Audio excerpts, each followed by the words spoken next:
tell this story about going to South Carolina when we were kids. We took this long drive and we spent the first night at this hotel. When the bus pulled into the hotel, my sister saw the pool and just started screaming. And I remember holding my sister's hand saying, I'm gonna count to 3 and we're gonna jump into this pool.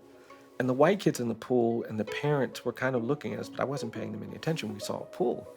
So we jumped high in the air and we landed in the pool, and it was spectacular.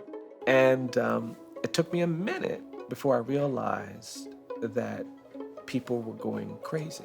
They were shouting to their children, get out of the pool, get out of the pool. And there was just one little boy left, and this man came walking into the pool, big guy.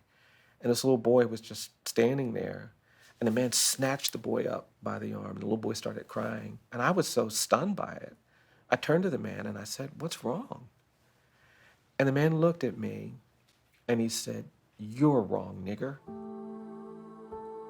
And it wasn't the first time somebody had used that word to me, but it was the first time a moment of such complete joy and happiness had been savaged by something so hateful. And I told my mom what had happened. She wasn't paying attention until I told her what the man said. And my mom got angry and she said, are those people still near the pool? I said, I don't think so. She said, you get back in that pool. And it was classic mom. She said, don't you let those people run you from that pool. And she made us get back in this pool.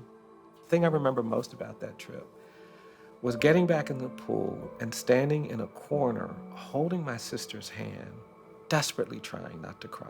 That's what I remember doing. It's like, I'm not gonna cry, I'm not gonna cry. So many Black people have to deal with these memories, a whole generation. And you do have to find a way to navigate it where you can be healthy.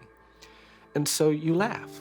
And by the time we were teens, I would say to my sister, I said, Chris, you remember that time we went to that pool and we made all those white people get out of the water?